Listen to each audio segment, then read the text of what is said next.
Hello, everyone, and welcome to this week's lecture on Chapter 5, Racism in the Media, the Spread of Ideology. The learning goals for this chapter and the questions that we'll be able to address by the end of it are the following.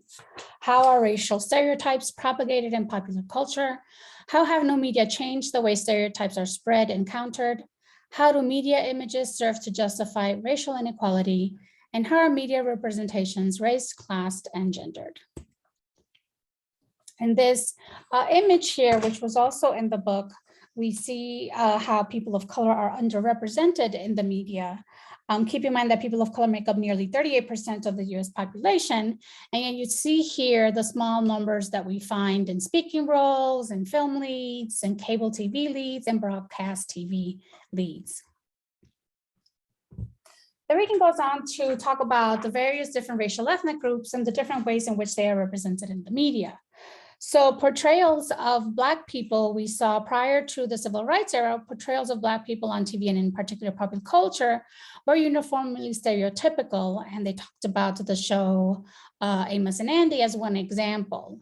In 1984, The Cosby Show presented representations of successful African Americans, and led to this concept of enlightened racism, the idea that the US is a land of opportunity and that African Americans could do better if they only tried harder. So because the Bill Cosby Show was the only show really that was representing an African American family that was educated, that was middle class, and so on, it became the example of, or proof that, well, if those folks can do it, then obviously African Americans could do better in general if they only tried harder.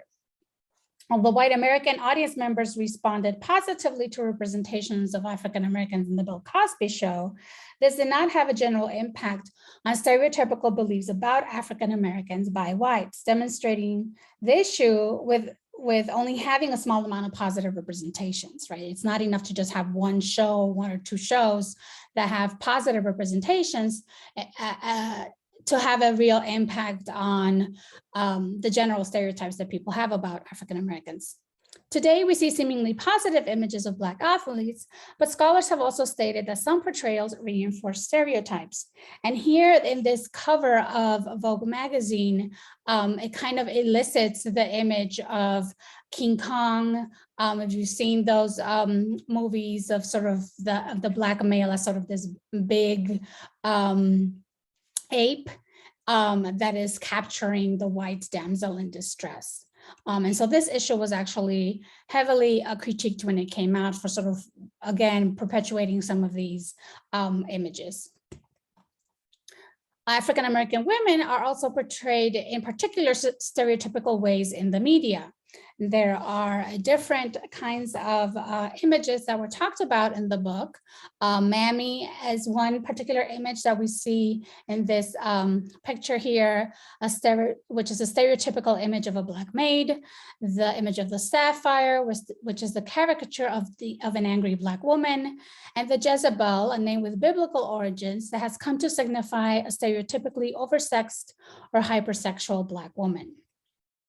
Now, the reading talked about examples of contemporary shows that challenge some of these stereotypes. However, it still raises the question of what happens when these shows are canceled or they come to an end. For instance, Blackish is ending soon. So what representations are left behind in television, in film, when the few positive representations that do exist no longer exist, right? They close, the shows gets canceled, and so on. In terms of portrayals of Latinos, there are both underrepresented and misrepresented in American media.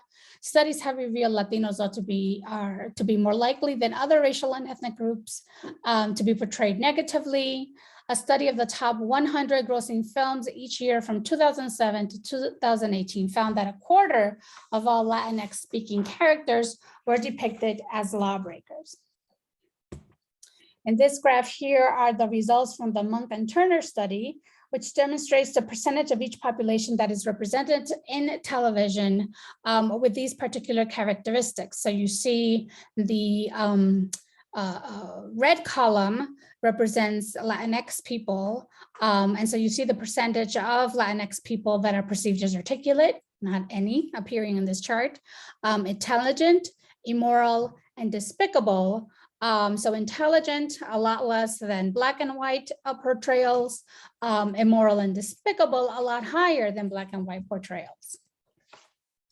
Latino men are often stereotyped into the roles of gangbanger, bandit, drug trafficker, police officer, janitor, gardener, and the land lover.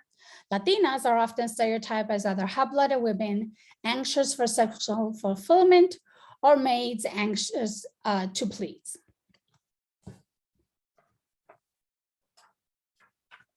In the case of the portrayals of Arabs and Arab Americans, Arabs are overwhelmingly portrayed on American television as foreign. Arab women are often presented as veiled or as exotic figures, where Arab men are often presented as terrorists or billionaires.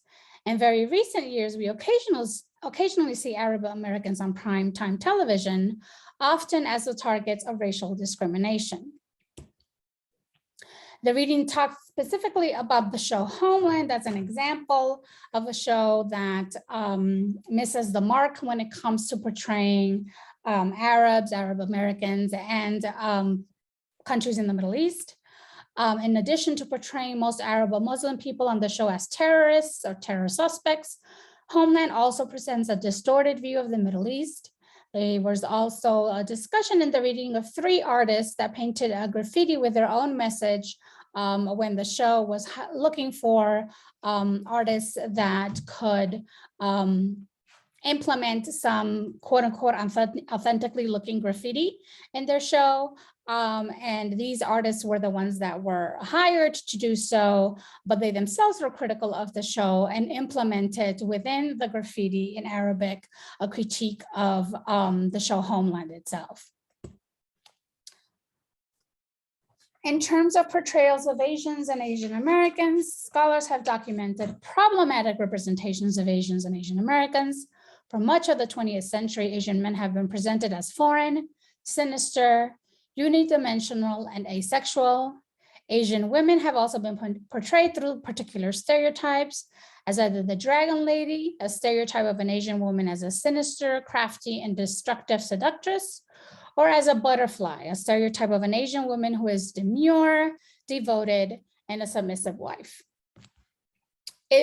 Images of Asian Americans in Hollywood are often talked about as improving in terms of there being positive representations, but when you look very closely, a lot of these representations are limited to specific roles that fulfill stereotypes that exist about Asian American populations, such as the portrayal of Asian Americans as doctors in a lot of different TV shows.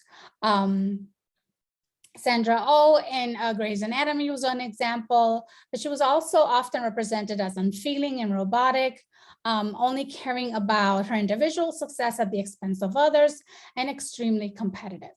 So even things that appear to be somewhat positive at the beginning, when you look at those representations more deeply, they're still upholding certain Asian American stereotypes. Portrayals of Native Americans are not much better. Portrayals of Native American men tend to fall into either of the 2 categories of the savage or the wise man. Portrayals of Native American women tend to fall into either of the 2 categories of the princess, think Pocahontas, or the lustful savage. Native American characters often have the primary purpose of serving white interests by providing sexual satisfaction, providing knowledge of nature and other sacred items, or helping convince other Native Americans of the importance of assimilation. And this image captures the impact that stereotypical or limited representations of different groups can have. Although other groups have seen breakthroughs, the same has not been true for Native Americans, who are notably absent in primetime television. And so, for instance, here in this image, you see a Native American individual who is returning from the 28th annual Mid-America All-Indian Center powwow. And the other folks in the cartoon respond, "Way cool outfit. So which are you, a sports team mascot or a Disney character?" Because again, these are the only two places in which white Americans have seen this kind of a representation of Native American individuals. The reading also talks about social media. Is social media any better? And can social media function as an alternative to mainstream media? Through social media, stereotypes can be reinforced, or they can also be countered. Because of the anonymity, some users may feel free to spread racial stereotypes, which is sort of one of the negatives of social media. However, we also have seen instances where social media can also bring attention to some social problems, including problems within the media, such as the hashtag #OscarsSoWhite. Activist April Rain, depicted here, started the hashtag #OscarsSoWhite in 2015. In 2016, it went viral. Filmmaker Spike Lee, actress Jada Pinkett, and others stated they would be boycotting the ceremony. As a result of the outcry later in 2016, the Academy extended 683 new membership invitations, 41% of which went to people of color. In 2017, the Oscar nominations and winners reflected more diversity. The winners of 2 of the 4 Oscars given to actors were African Americans. This represents a significant turn in the history of the Oscars. However, in years after 2017, we have seen a slow kind of return within the Oscars of, again, it being predominantly white in terms of who is honored. And you see that happening and represented in this graph, where you see after 2015, that darker blue line going upwards, and then in 2017, heading back down again. So it demonstrates that if you are not consistent, persistent on putting pressure on things like the Oscars, things revert back to the way they were. So how do media images work to justify inequality today? Representations of Black and Latino men as criminals works to justify high incarceration rates. Representations of Arabs justify foreign interventions. Representations of Latina women as possessing uncontrolled sexuality justifies cuts in welfare and immigration restrictions. And all of these serve to define white people as what they are not, right? And sort of in comparison. So if Black people are represented as being physically strong, white people consider themselves as embodying intelligence. The reading also talked about an intersectional approach, right, to looking at media images. That's how they are raced, classed, and gendered. Collins states that most of the representations of Black people on television fall into race and class categories. And intersectionality can help us analyze the ways these representations reproduce social inequalities. So this was another table that was in the chapter where we see race and class categories of Black representations in television. When presented with these images, we can, 1, internalize them and accept them as real, 2, resist them and develop our own ideas about Black masculinity and femininity, or ignore them. Any of these reactions requires some action and will affect how we think of ourselves and others. And again, here you see the working class women, African-American working class women, how they're depicted versus middle class women, how working class African-American men are depicted versus middle class African-American men, right? So depending on your class and your race, there seems to be a particular image, right, that people can be forced to fit into through media representations. The reading also talked about cultural appropriation. Cultural appropriation is when someone adopts aspects of a culture that's not their own. A deeper understanding of cultural appropriation also refers to a type of power dynamic in which members of a dominant culture take elements from a culture of people who have been systematically oppressed by that dominant group. And one common time period in which we see some of this happening is in Halloween, depicted in these images of the kinds of costumes that represent cultural appropriation.